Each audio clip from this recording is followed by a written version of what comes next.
Chapter 1. The charity event. The church gym smelled faintly of coffee, sugar, and floor wax, that distinct blend of community gatherings and good intentions. Jack Sinclair balanced a tray of cinnamon rolls in one hand and a container of frosting in the other as his 12-year-old daughter, Lily, walked ahead with purpose. She was already waving to volunteers she knew, adults who'd watched her grow up in his diner. He set the tray down on a folding table and wiped his palms on his jeans. "You put the cinnamon rolls next to the brownies again," Lily said, exasperated. Her long dark ponytail swished as she rearranged them. "You can't mix cinnamon and chocolate. They don't vibe." Jack lifted a brow. "Don't vibe? Since when do desserts have feelings?" "Since always," she said seriously. "You can't just throw them together like that." All right. He held up his hands. "The dessert harmony shall be restored." She gave him that half smirk she'd inherited from him, the one that said, "You're ridiculous, but I love you anyway." It was Saturday morning, and the annual breast cancer awareness bake sale was in full swing. Jack had been volunteering for 8 years now, ever since his wife, Lily's mom, passed away from breast cancer. What started as grief therapy had turned into a tradition. He didn't mind coming. The ache had dulled, worn into something familiar. It lived in him like the hum of a refrigerator, always there, but not always loud. Lily was texting someone on her phone. "Who are you messaging, Bug?" he asked, using the nickname that had stuck since she was 2. "Amber," she said, smiling. He frowned. "Amber who?" She looked at him like he'd asked what color the sky was. "Amber, my friend. You know, from Dragon Catch Online." "The Dragon game?" "Oh yeah, Dad. The Dragon game. We've been playing together for, 2 years. She said she's coming today." Jack blinked. "You've been friends with someone for 2 years, and you're just now telling me this?" "Relax," she said with a teasing grin. "She's cool. And she's my age. And her mom's volunteering too. So there." Okay, Jack said, holding up his hands. "You win." Lily grinned and returned to her phone, thumbs moving fast. Across the room, someone was laughing, a woman's laugh, bright and genuine. Jack looked up just in time to see her. She was standing by the raffle table, sorting through stacks of tickets with another volunteer. She had chestnut hair pulled into a loose bun, a soft scarf around her neck despite the warmth, and a posture that was both elegant and uncertain. He didn't know her, but she had one of those faces that seemed familiar anyway. Then the gym door banged open, and a young girl with a streak of pink in her hair bounded inside. Lily froze. "No way. Lils," Jack said. "What's?" But before he could finish, she bolted forward. "Amber." The two girls collided with a squeal so loud that the entire gym paused mid-conversation. Every head turned. Then laughter followed, rippling across the room. Jack blinked in shock, then caught the other woman's eye, the one by the raffle table. She was laughing behind her hand. "Let me guess," Jack said, walking over. "Yours?" She nodded, smiling wide now. "Amber." "Yours." "Lily." They both glanced at their daughters, now talking at machine gun speed, gesturing wildly, practically glowing with excitement. "Well," Jack said, rubbing the back of his neck. "That answers that. Looks like we've been parent-trapped," the woman said with a soft laugh. "I'm Sierra Martin. Jack Sinclair." He offered his hand. "Good to meet you." Her grip was warm, firm. Her smile, easy but a little shy. "So this is the famous Mr. Sinclair," she said lightly. "Amber's mentioned the diner." Jack chuckled. "I hope she didn't tell you about the time we ran out of pie and a guy tried to barter with fishing lures." Sierra laughed. "No, but now I'm intrigued. Pie tends to bring out the weird in people." They both laughed again, and it felt surprisingly natural. "Easy, even." The girls came running back. "Dad." "Mom," Lily said breathlessly. "You'll never believe it. We've been playing together for 2 years and didn't even know we lived in the same town." Jack smiled. "That's pretty wild." Amber nodded vigorously. "We always joked about meeting at the Dragon Convention someday. This is way cooler." Sierra looked at her daughter with a kind of tender disbelief. "Well, life's got a funny sense of timing." "Yeah," Jack said quietly. "It does." By noon, the bake sale had turned into a bustling, sugar-fueled crowd. Jack and Sierra ended up working side by side at the table, selling cookies and pouring lemonade while the girls darted around with donation jars. "So," Sierra asked between customers, "you run the diner by yourself?" "Pretty much. My folks opened it before I was born. When my dad passed, I took over." "Was that what you always wanted to do?" Jack smiled. "Not really. I wanted to be a park ranger when I was a kid. But the diner, it's home. It keeps me grounded. Keeps me close to people who remember her." Sierra's expression softened. "Your wife?" He nodded once. "Breast cancer. 8 years ago." "I'm sorry," she said quietly. "Thank you." He gave a small smile. "It's okay. Lily and I, we do this every year for her. It's not sad anymore. It's something we do together. To remember." "That's beautiful." He glanced at her. "What about you? What brings you here?" Sierra hesitated, then said, "Divorced. 3 years now. My ex decided fidelity was optional." "Ah," Jack said, grimacing. "I'm sorry." "Don't be," she said with a shrug. "Amber's better off. So am I." He respected the calm in her voice, not bitterness, just truth. The girls ran up again, breathless. "Mom. Dad. We raised $200 already." Lily said, eyes shining. "Wow," Jack said. "Guess teamwork runs in the family, or something close." Sierra smiled at that. Something close. By the time the tables were cleared and the floor swept, Sierra and Jack were the last two still packing up trays. The girls sat together, sharing leftover cookies and whispering like co-conspirators. Thanks for letting them hang out, Sierra said, tucking hair behind her ear. Amber doesn't make friends easily. This, she gestured toward the girls. This is really good for her. Same here, Jack said. Lily's protective, especially of me. This is the happiest I've seen her in months. Sierra looked at him then, really looked, and said softly, "You're a good dad. You know that?" Jack's throat tightened a little. "I try. You're doing more than that." Their eyes met, and for a split second, the world seemed quieter. The chatter of the girls faded, replaced by something unspoken. Then Sierra smiled, breaking the tension gently. "Well, maybe we'll see you two again sometime. Count on it," Jack said.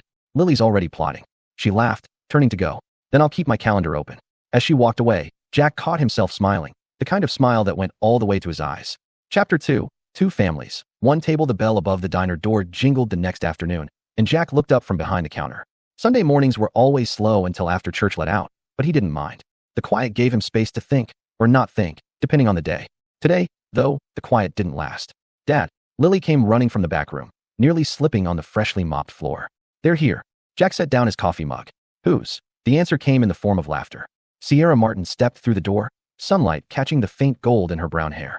She wore a light sweater, jeans, and that half-smile that looked like she was still figuring out how to relax. Amber followed close behind, grinning, her pink hair streaked brighter in daylight. "Afternoon," Jack said, suddenly aware of how worn his apron looked. "Didn't expect to see you so soon." "Lily kind of insisted," Sierra said. And, well, Amber wasn't about to say no to diner pie. Amber grinned. "You've got a reputation online, Mr. Sinclair. People talk about your apple pie." Jack chuckled. "Do they now?" "She's not kidding," Lily said. "He makes the best pie in the entire county." Sierra raised a brow. "Entire county? That's quite the claim." "She's not wrong," said Earl, a regular perched at the counter with his usual black coffee. "Sinclair Pie's been healing broken hearts since the 80s. Sierra laughed. "Then I'd better try it." Jack nodded toward a booth. "Take your pick. Corner's best if you like sunshine." They slid into the corner booth, the girls sitting together on one side, the adults across from them. Jack poured coffee for Sierra and milkshakes for the girls, then came around with 2 plates of pie, apple for Sierra, chocolate cream for the girls to share. The sound of forks on plates filled the comfortable silence. Sierra took a bite, closed her eyes, and sighed. "Okay, I get it now." Jack grinned. "Told you." "All right, fine," she said. "You win the pie war." He leaned on the table with mock seriousness. "Was that a competition? With dessert this good, everything's a competition." Amber rolled her eyes. "Mom, you're embarrassing." "I'm earning my cool points," Sierra said, smirking. "It's a process." Jack laughed, a deep, easy sound he hadn't used in a while. "You two are dangerous together," he told the girls. "Only when we're awake," Lily said. Sierra chuckled. "I think we're in trouble." Later, after the plates were cleared and the girls had wandered off to the jukebox, Jack and Sierra lingered over their coffee. The mid-afternoon light filtered through the blinds, striping the table with golden lines. "You really run this place by yourself?" Sierra asked. "Mostly. I've got a part-time cook, Benny. He's been here forever. But yeah, day to day, it's me." "That sounds exhausting." "It's a routine. Comforting, actually. I know what to expect." She nodded slowly, stirring her coffee though she hadn't added sugar. "I envy that sometimes." "Stability. Your life isn't stable?" "Stable in the bank account sense," she said with a small laugh. "Not in the rest of it sense." Jack leaned back. "Meaning?" Sierra's gaze dropped to her mug. "My family, we've always had money. Old money, really. My parents were good people, but they lived in a world where appearances mattered more than honesty. I learned to smile on cue, to keep things perfect." Her lips twisted faintly. "Then I married someone who loved the illusion. He cheated. I stayed too long. When I finally left, I didn't even know what real looked like anymore." Jack was quiet for a moment. "So you're rebuilding." She met his eyes. "Trying to. I get that," he said. "After my wife passed, I thought if I just worked hard enough, I could fix the emptiness. But you can't fix missing someone. You just make room around it." Her voice softened. "That's exactly it." They sat in silence for a while, watching their daughters laugh over song choices. "Lily's a good kid," Sierra said finally. "She's got your spirit." "She's got her mom's heart," Jack said. "And her stubborn streak." Sierra smiled. "Amber's the same way. Tough on the outside, soft as marshmallow fluff inside." He grinned. "They're going to rule the world someday. I'll settle for surviving middle school first." They both laughed, easy and genuine. Then Sierra tilted her head. "You know, if you ever need a night off, I could watch Lily sometime. The girls would love it." Jack hesitated. "That's kind, but we've got a system. I don't go out much." "Why not?" He shrugged. "Just never felt right. The diner's enough. Lily's enough." Sierra studied him quietly. "You deserve more than enough, Jack."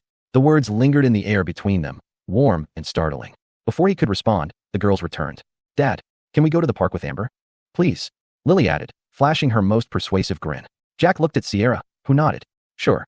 I'll drive." The 4 of them walked out together, the girls skipping ahead. Jack glanced sideways at Sierra. "They're already planning the rest of the week, aren't they? Oh, absolutely, she said, laughing. And we're just along for the ride. The park was alive with early spring light. Kids on swings, the smell of grilled hot dogs, distant laughter. Jack sat on a bench while Sierra joined him with 2 sodas. He accepted one with a smile. You read my mind. Mom instincts, she said. They come with beverage intuition. He chuckled. Wish it came with a manual too. Sierra sighed. No manual, just trial by chaos. They watched as Lily and Amber raced to the jungle gym, their laughter ringing across the grass. She's happy, Jack said quietly. That's all I've ever wanted. She's lucky, Sierra said. So are you. He turned to her, something thoughtful in his eyes. You ever think maybe luck looks like loss at first? She blinked. What do you mean? I mean, if my wife hadn't gotten sick, I wouldn't be here. Not like this. Not at this table. Not talking to you. Her breath caught, the sincerity of it disarming. That's a lot to take in over a soda. Jack smiled softly. Yeah, I guess it is. They sat in silence, a comfortable quiet that felt like something was beginning. Something neither quite trusted but both needed. When Sierra's phone buzzed, she sighed. Work stuff. I promised myself I wouldn't check it today. Then don't, Jack said gently. Stay here a bit. She glanced at him, and for a long second, didn't move. Then she locked the screen, set it face down on the bench, and smiled. All right, you win. Again, he teased. She laughed. You're getting used to it.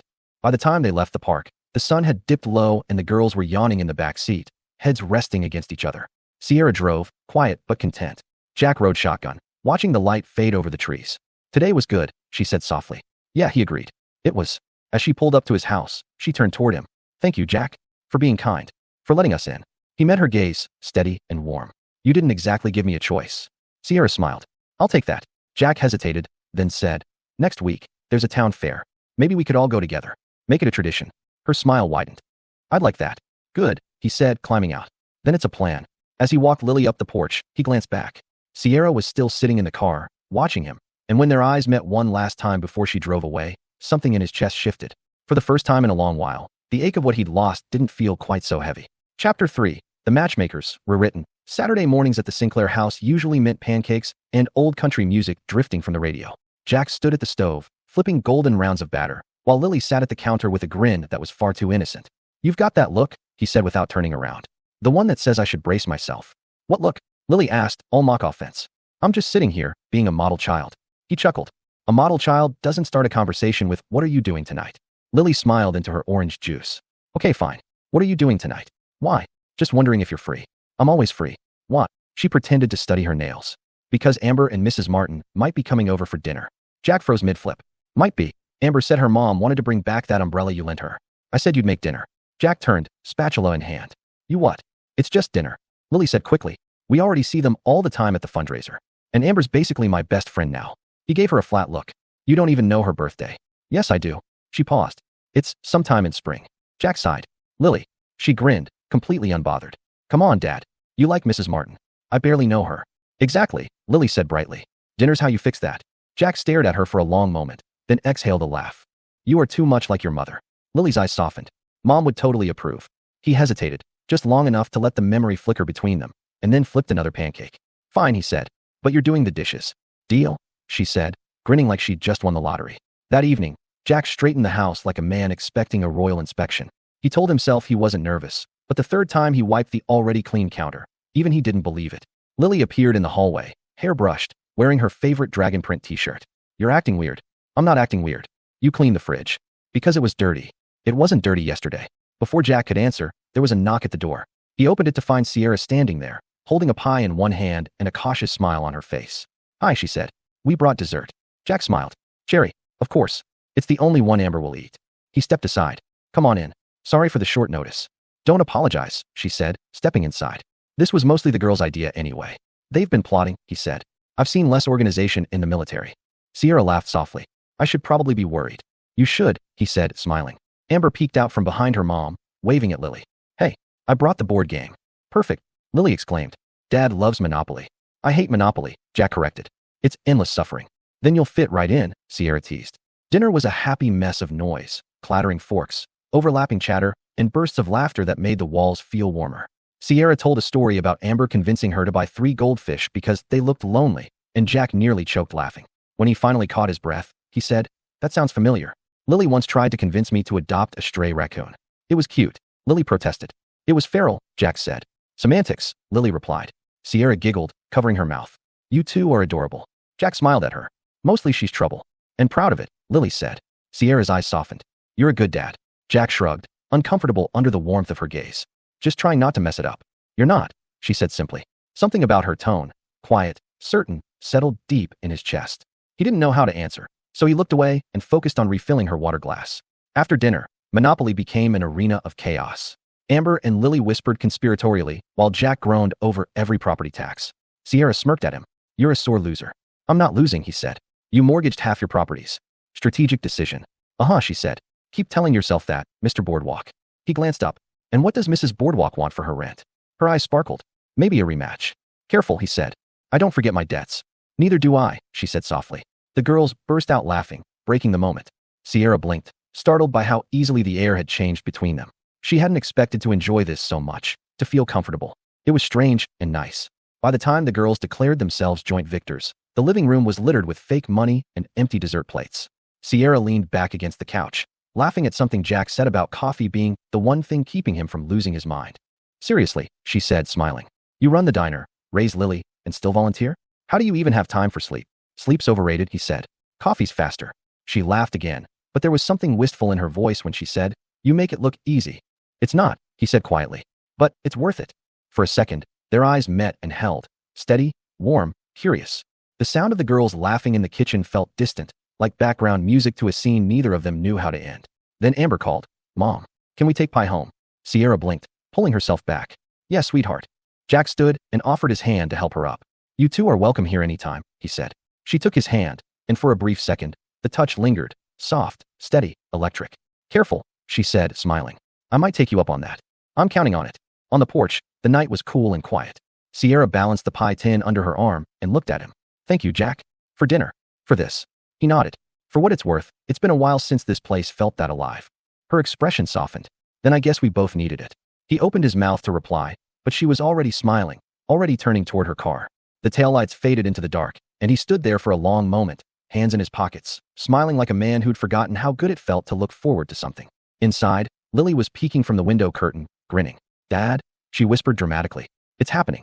He laughed. Go to bed, kid. But it's so happening. He rolled his eyes but couldn't hide the smile that tugged at his mouth. We'll see. Trust me, she said, heading upstairs. You'll thank me later.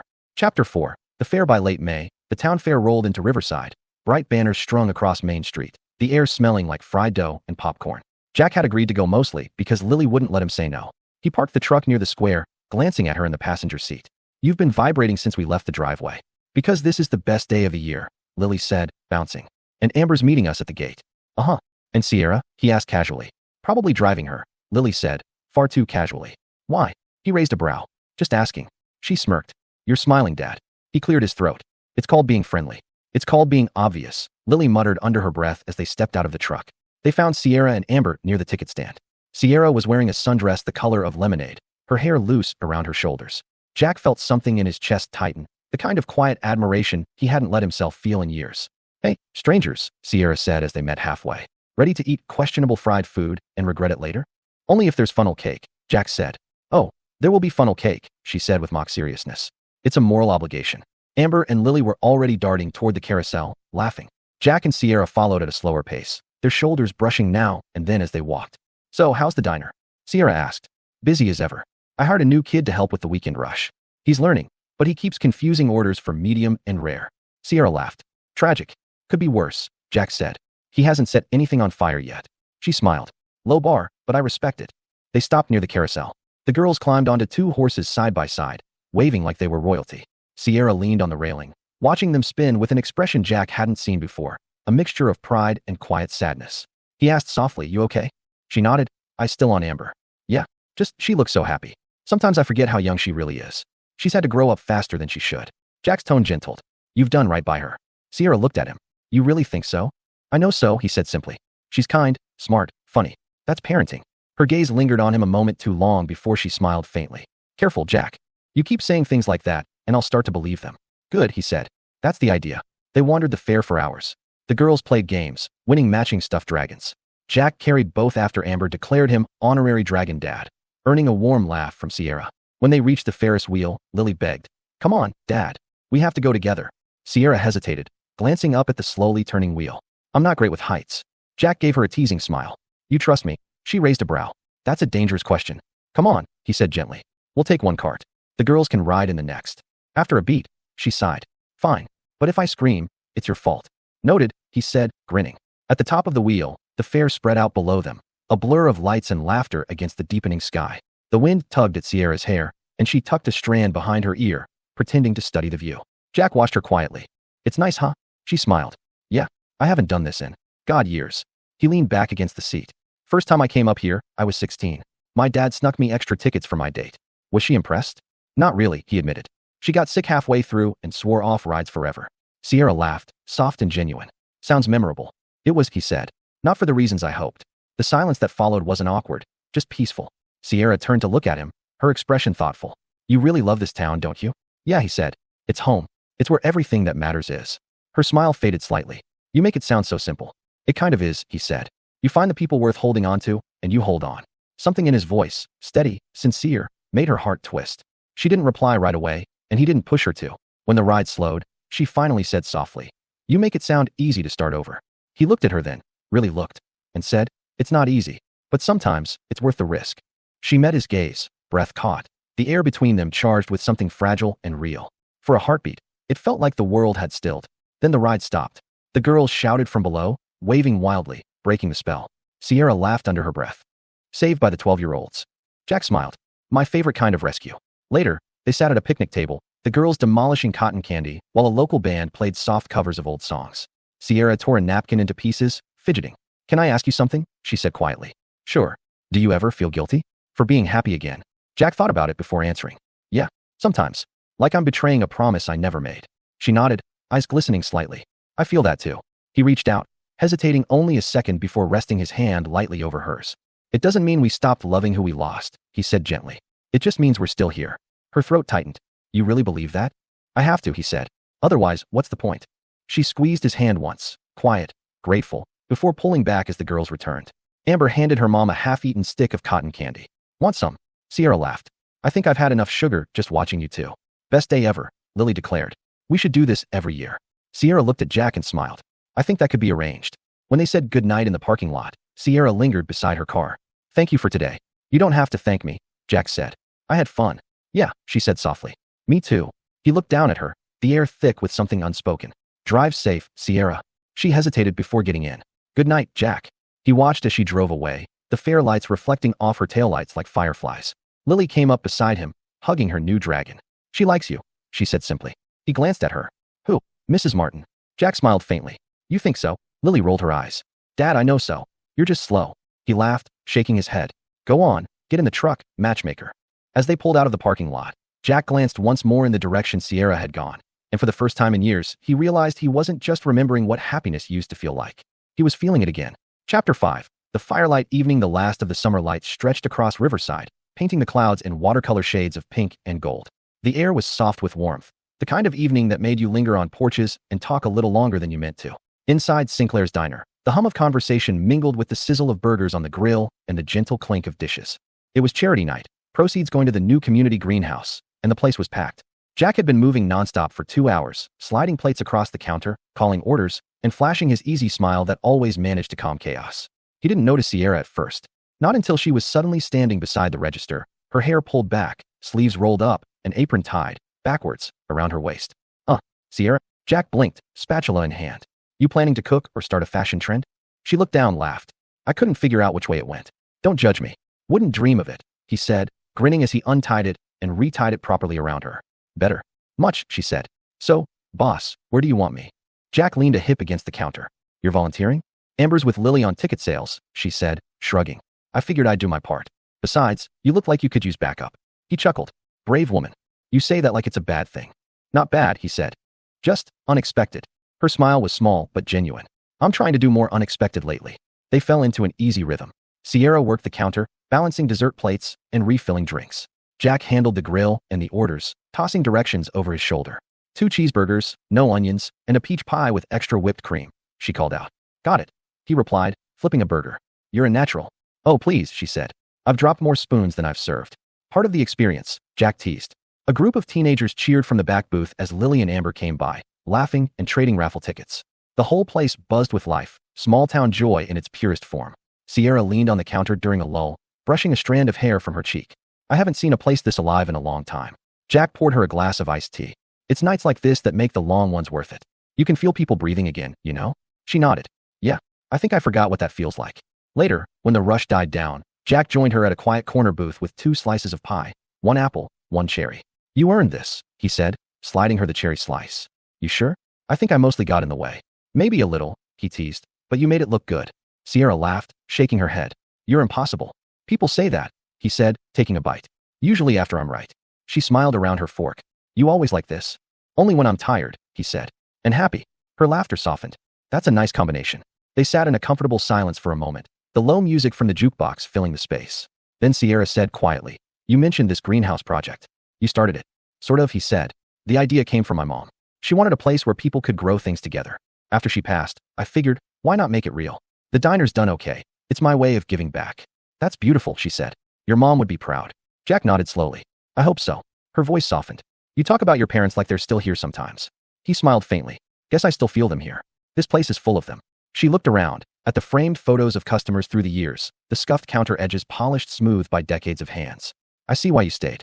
Jack studied her face. The way her expression softened when she listened, how her guard seemed to slip without her noticing. You could have stayed anywhere, he said quietly. Why here? Her eyes flickered, uncertain. Because Amber needed a reset. And maybe I did too. Money doesn't mean much when you feel hollow. Jack tilted his head. That's honest. I'm trying to be. He nodded, looking down at his pie. I like honest. The night wound down. The last customers drifted out with warm goodbyes, and the girls helped stack chairs. The air outside hummed with crickets and soft thunder in the distance. Jack walked Sierra to her car. The diner's lights cast a soft glow on the gravel lot, and the air smelled faintly of rain. Thanks for helping tonight, he said. Thanks for letting me, she replied, fiddling with her keys. It felt good. Normal. He smiled. You were great. She laughed softly. You're just saying that. No, he said. I mean it. The pause between them stretched, full but unspoken. The kind of moment that hums before a first step. Jack, she began, voice barely above a whisper. I don't know what this is, or where it's going. I just know it's been a long time since I've looked forward to seeing someone. He swallowed, heart thudding once in his chest. You're not the only one. The air thickened, quiet, electric. Her eyes lifted to his, and for a second, they simply stood there, close enough to feel the space disappear. She reached up first, brushing her hand against his arm. Not a move. Not yet, just a touch that said I'm here. Jack's voice was low. You should get home before the rain starts. Yeah, she whispered, but she didn't move. Good night, Jack. He smiled softly. Good night, Sierra. She got in her car and pulled away, taillights fading down the dark road. Jack stayed there a long while, watching the clouds roll in, feeling something stir that hadn't in years. Hope. Simple and terrifying. Chapter 6. The greenhouse storm. The sound of rain hit the diner's windows in soft, steady waves. Outside, the streetlights blurred into watercolor smears, and the town's main road glistened like glass. Jack leaned against the counter, coffee mug in hand, watching droplets chase each other down the pane. The diner was quiet, rare for a Saturday, and for once, he didn't mind the stillness. Lily was at Amber's house for the weekend, the girls busy with a school project. Sierra had texted earlier, they're making a mess, but they're happy. He'd smiled at that longer than he should have. He was still thinking about her, about that near touch in the parking lot, the almost that lingered like a heartbeat when the door chimed. Sierra stood there, soaked from the rain, holding a folder and wearing an apologetic smile. Hey, Jack said, straightening. You look like you wrestled a thunderstorm. Close, she said, brushing her wet hair back. The girls are fine. I dropped them off at Amber's friend's place. Thought I'd swing by. The greenhouse committee had some updated plans. You drove in this? He gestured toward the window, where rain hammered sideways. Apparently, yes, she said, laughing softly. I wanted to catch you before tomorrow's meeting. He took the folder from her, their fingers brushing. You could have called, Sierra. I know. She hesitated. I guess. I wanted to see you. That disarmed him completely. He looked at her, hair damp, cheeks flushed from the cold, and something in his chest gave way. Well, he said after a moment, I'm glad you did. They sat in the booth by the window, the world outside swallowed in gray. Jack flipped through the blueprints while Sierra sipped the coffee he'd made for her.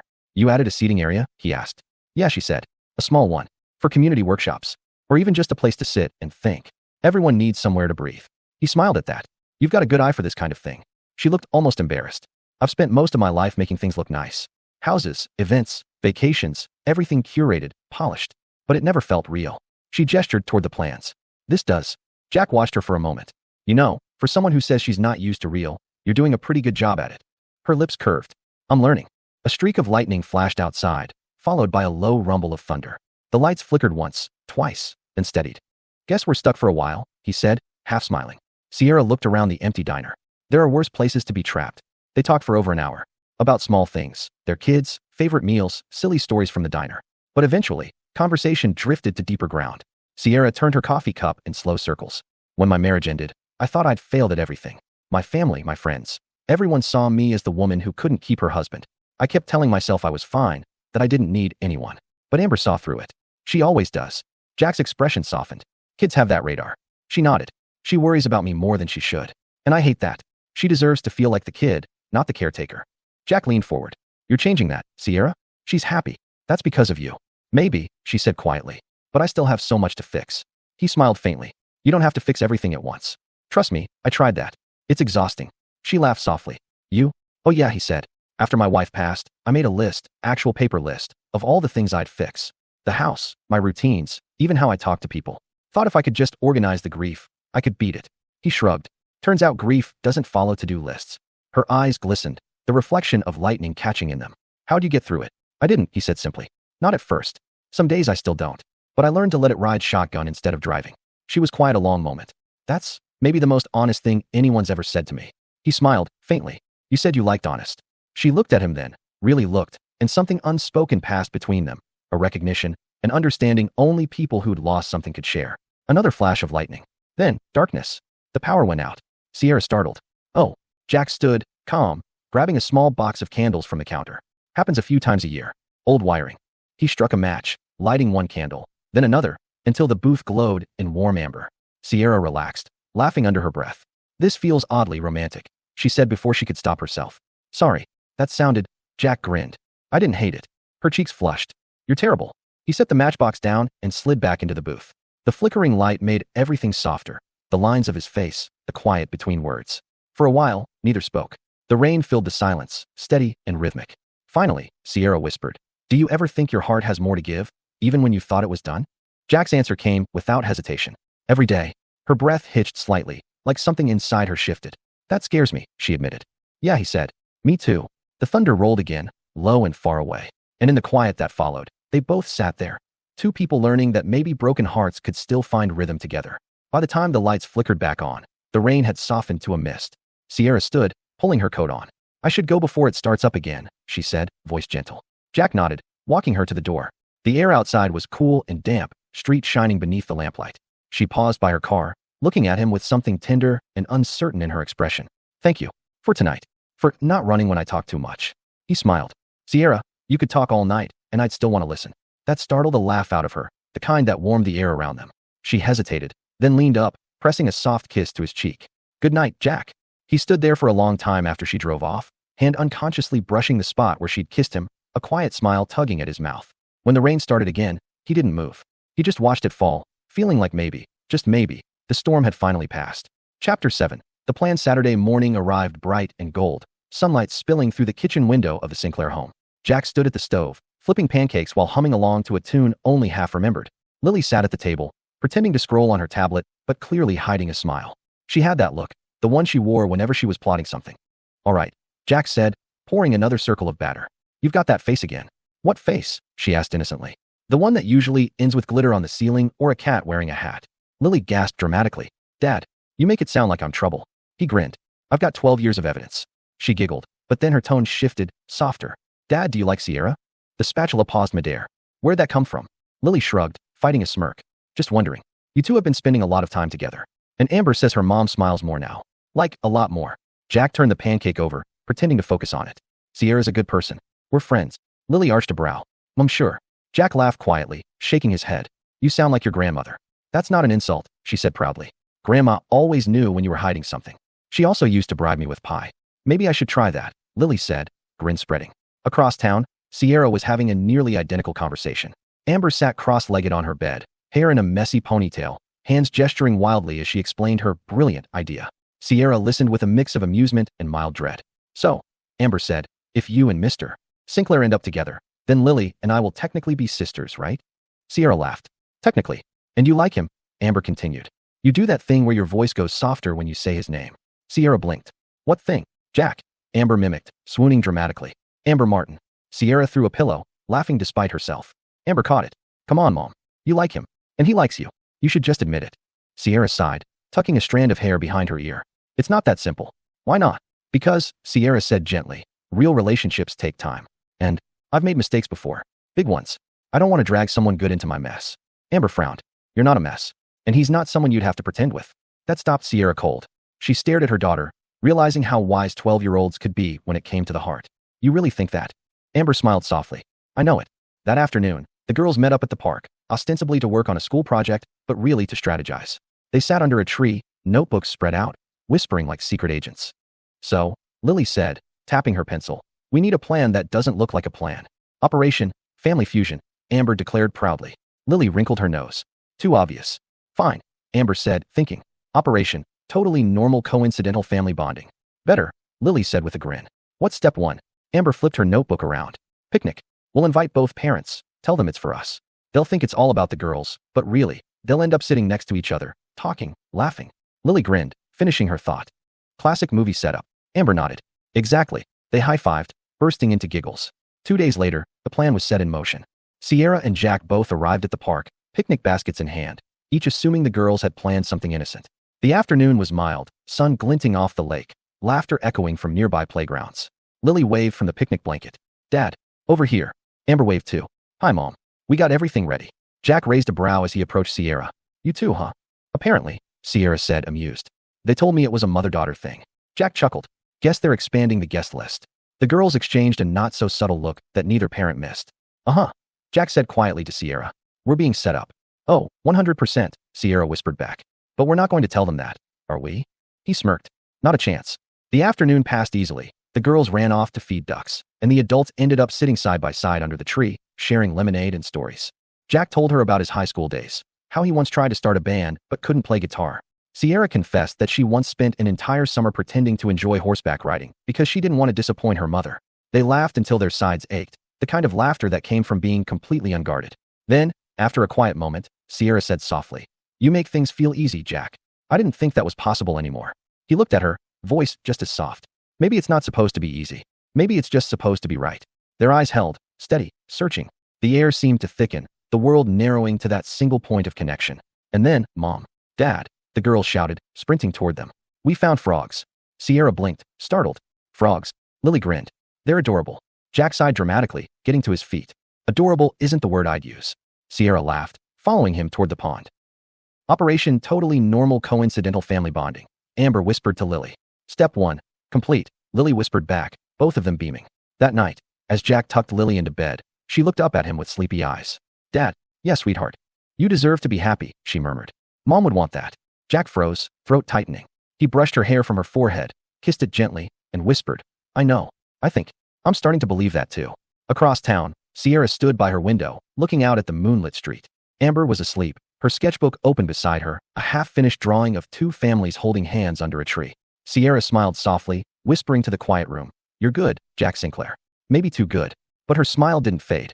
For the first time in a long while, it stayed. Chapter 8. The breaking point. The Monday after the picnic felt different. Not bad, just charged. Like the air before a summer storm.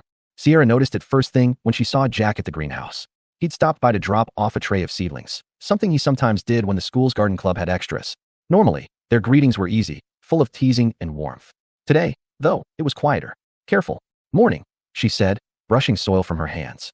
Hey, he replied, smiling, but it didn't quite reach his eyes. She tried not to notice. You brought the basil? Yeah. The kids overplanted again, he said, setting the tray on the counter. Guess they got a little too excited about pesto. She chuckled. I could use a little excitement around here. But then came that pause, the kind that stretches too long. She wiped her hands on a rag, looking up at him. You okay? He hesitated. Yeah, just, he exhaled. I got a call from the bank this morning. About the expansion loan. Her stomach dipped. Jack. They said it might fall through. The new appraisal came in lower than expected. Sierra stepped closer. You'll fix it. You always do. He gave a soft, humorless laugh. Maybe. But if I can't, I'll have to cut back. Maybe even close part of the greenhouse until spring. She saw it then, the worry behind his easy smile. The man who carried too much, too quietly. You don't have to shoulder it all alone, you know. He met her gaze, something flickering there. That's what I'm supposed to do, isn't it? Be the guy who keeps it together. Even superheroes need help sometimes, she said gently. He tried to smile, but his eyes darted away. Yeah, well, I'm not a superhero. Later that afternoon, Sierra stopped by his place with 2 cups of coffee, a peace offering, or maybe just a reason to see him again. Lily let her in, waving her toward the kitchen. Dad's out back. He's pretending to organize the potting shed, which means he's staring at stuff. Sierra laughed softly. Thanks, partner. She found him outside, hands braced on a workbench, staring at a half-finished project. His shoulders were tight, jaw set. I brought reinforcements, she said, holding out the coffee. He looked up, surprised. You didn't have to. I know, she said with a small smile. But I wanted to. He took the cup, their fingers brushing briefly, a tiny spark that neither mentioned but both felt. They stood there a while in companionable silence. The late sun filtered through the trees, gold and warm. But when he finally spoke, his voice was rougher. Sierra, can I ask you something? Of course. He hesitated. Why'd your ex leave? The question caught her off guard. What? I didn't mean, he rubbed the back of his neck. Sorry, that came out wrong. It's just, sometimes I wonder why people walk away when things get hard. Sierra's heart twisted. Sometimes it's not about hard. Sometimes it's about fear. Fear of what? Of not being enough. Of losing yourself trying to fix something that's already gone. He looked at her, really looked. You're not afraid anymore? Every day, she admitted quietly. But I'm trying. He nodded slowly. I get that. There was something unsaid between them, the weight of what could be, and it hung there, fragile and alive. But then, before she could stop herself, Sierra added softly. You don't have to do everything alone, Jack. He froze, eyes clouding. That's easy for you to say. She blinked. What's that supposed to mean? You've got it together, he said, sharper now than he meant to. Your daughter's great. Your business is running fine. Everyone in town loves you. Jack, she interrupted, hurt flickering across her face. You know that's not true. He sighed, voice breaking a little. I can't afford to fall apart. Not again. Sierra's throat tightened. And you think letting someone care about you means falling apart? I think letting someone in means giving them a chance to leave, he said quietly. And I already lost enough people for a lifetime. Silence. Just the hum of cicadas and the faint rustle of leaves. When Sierra finally spoke, her voice was barely a whisper. You're not the only one who's lost things, Jack. He met her eyes, regret flashing there, but she was already stepping back. I should go, she said softly. He started to reach for her. Sierra, but she shook her head, forcing a small, sad smile. Take care of yourself, okay? And then she was gone, the crunch of her footsteps fading down the gravel path, leaving him standing in the quiet with the ache of something unfinished. That night, Jack sat on the porch, staring at the stars. Lily had gone to bed hours ago. The house felt too still. He thought about Sierra's words, you don't have to do everything alone. And the way her voice had cracked when she said it. He'd wanted to tell her everything. About the nights he'd stayed up worrying over bills, the mornings he woke up still missing his wife, the guilt that came from wanting to move on. But instead, he'd pushed her away, because it was easier than risking more pain. He leaned back in the chair, running a hand over his face. Nice work, Sinclair, he muttered. You managed to scare off the one person who actually gets it. Across town, Sierra sat at her kitchen table, staring at her phone. Amber's sketchbook lay open beside her again, this time with a drawing of 4 stick figures, holding hands, smiling. Her eyes blurred, and she whispered to the empty room. I didn't mean to walk away. But she had. Because that was what fear did. It made even brave hearts falter. The next morning, the girls met at school, both quiet for once. Lily kicked at the dirt. Dad's been weird. Amber sighed. So has Mom. They looked at each other. Then, as if thinking the same thing, they both said, we need a new plan. Chapter 9. The bridge back. The week after their argument, the distance between Jack and Sierra settled into the town like a quiet ache. They still crossed paths, at the school pickup line, at the diner, at the grocery store, but their smiles were thin and polite now. Lily noticed it first. Then Amber did. And together, they decided something had to be done. The plan, okay, Lily said, lowering her voice in the middle school lunchroom. Operation Bridge Back starts today. Amber blinked. That sounds like a military thing. Lily grinned. It's supposed to. Makes it sound important. Amber leaned closer. Okay, what's the plan? Lily spread out her notebook. Inside was a series of arrows, doodles, and one badly drawn heart labeled Dad plus Mom equals family. Amber tried not to giggle. You're serious about this? Completely, Lily said. We got them to meet. We can get them to talk again. Amber's face softened. You think they still want to? I think they're just scared, Lily said, voice steady. My dad gets this look when he talks about your mom. Like, he's trying not to smile too much. Amber sighed. My mom does that too. Lily smirked. Then it settled. We're gonna fix this. Amber raised an eyebrow. And how exactly do we do that? Lily's grin turned mischievous. Simple. We get them in the same place at the same time. No escape routes. Amber bit her lip. You mean like trapping them? Exactly. Amber groaned. This is going to end badly. Lily shrugged. Or perfectly. The opportunity came sooner than expected. The annual fall festival was coming up, a big deal in their town. Everyone volunteered, from bake sales to face painting to live music. Amber's mom was running the silent auction. Jack, of course, was handling food for the charity booth, his famous chili and cornbread. Lily saw her opening. Hey, Miss Donna, she said sweetly to the volunteer coordinator. Can we put my dad and Miss Sierra on the same shift for the charity tent? They work great together. Donna smiled, unsuspecting. That's a great idea, sweetheart. They'll make a good team. Lily grinned like the cat who'd stolen the cream. Oh, I know. The morning of the festival dawned crisp and golden. The leaves had started to turn, and the air smelled faintly of cinnamon and roasted corn. Jack arrived early, sleeves rolled up, ready to work. He wasn't expecting Sierra. When he saw her walking up in jeans and a flannel shirt, hair loose around her shoulders, he nearly dropped the box he was carrying. "Morning," she said, voice careful. He blinked, then managed. "Morning." Donna clapped her hands. "Perfect. You two are together on the main booth. Chili, cornbread, hot cider. You're our dream team." Jack's mouth opened, then closed. "Dream team," he repeated weakly. Sierra gave him a sidelong glance. "Looks like we're trapped." "Yeah," he said, unable to stop the corner of his mouth from twitching. "Guess so." The thaw for the first half hour, they worked in near silence. The scrape of ladles, the chatter of festival goers, the distant laughter of kids on hayrides. Then Sierra broke the quiet. "Your chili smells amazing." He glanced at her. "Thanks. Secret recipe." "Let me guess," she teased lightly. "A lot of love and a little paprika?" He chuckled. "Something like that." She smiled, and for a moment, the tension between them softened. When a young couple approached the booth, holding hands and laughing, Sierra watched them with a wistful expression. Jack noticed. "Do you miss it?" he asked quietly. "Being in love?" she asked, surprised. He nodded. She thought for a moment. "I miss believing it can last." Jack stirred the pot, his jaw tightening. "Yeah, me too." They stood there in the golden afternoon light, surrounded by the sounds of life and laughter, and somehow, the world didn't feel quite as lonely anymore. The accident later, as they cleaned up, Sierra reached for a tray of empty cider cups at the same time Jack did. Their hands brushed, sending a jolt through both of them. They froze. Jack met her eyes. "Sierra, Jack." A loud crash interrupted them. Both spun around to see a group of teenagers topple a crate of pumpkins right near their booth. Sticky cider splashed everywhere. One bright orange pumpkin rolled directly into Sierra's leg, splattering her jeans. "Oh no," she gasped, laughing despite herself. Jack grabbed a towel, kneeling instinctively to help clean up. "You okay?" "Yeah," she said, shaking her head. "Leave it to me to end up in a pumpkin disaster." He looked up at her then, and she was laughing, eyes shining, cheeks flushed. For the first time in weeks, she looked alive again. And he couldn't help himself. He smiled, really smiled, the kind that reached all the way to his eyes. "You know," he said softly, "you're kind of amazing when you laugh." She blinked. "What?" "Just saying," he murmured, standing up slowly. "Haven't seen that smile in a while." "Missed it." The words slipped out before he could stop them. But he didn't regret them. Sierra swallowed, her heart racing. "Jack." He stepped closer, voice low but steady. "I was wrong, back at the greenhouse. About a lot of things." She searched his face. "Like what?" "Like thinking letting someone in means losing control," he said. "Or that needing someone makes you weak." Her breath caught. "Jack," he smiled faintly. "Turns out it just makes you human." They stood there in the noise and warmth of the festival, the world spinning around them. But for that moment, everything felt still. And then, of course, Lily and Amber appeared. "The reveal, there you are," Lily said, grinning. Amber trailed behind, pretending not to look too pleased. "Looks like our plan worked.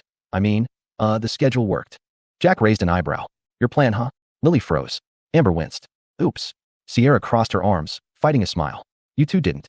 "They did," Jack said, shaking his head. The girls looked at each other, then burst into giggles. "Well, it worked," Lily said. "You're talking again, aren't you?" Sierra looked at Jack, who smiled helplessly. "Yeah, kiddo," he said. "Guess we are." Amber grinned. Then mission accomplished. That night, after the festival ended, Sierra lingered by her car, hesitant to leave. Jack walked her out, the crisp autumn wind tugging at her hair. "Thanks for today," she said quietly. He nodded. "Thank the girls, not me. They're smarter than we are." She smiled softly. "Maybe they just believe in us more than we do." He hesitated.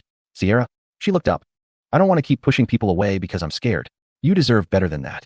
Her eyes softened. "Jack, I'm not asking for promises," he said. "Just a chance to get this right." For a long moment, she said nothing. Then she stepped closer, just enough for her hand to brush his.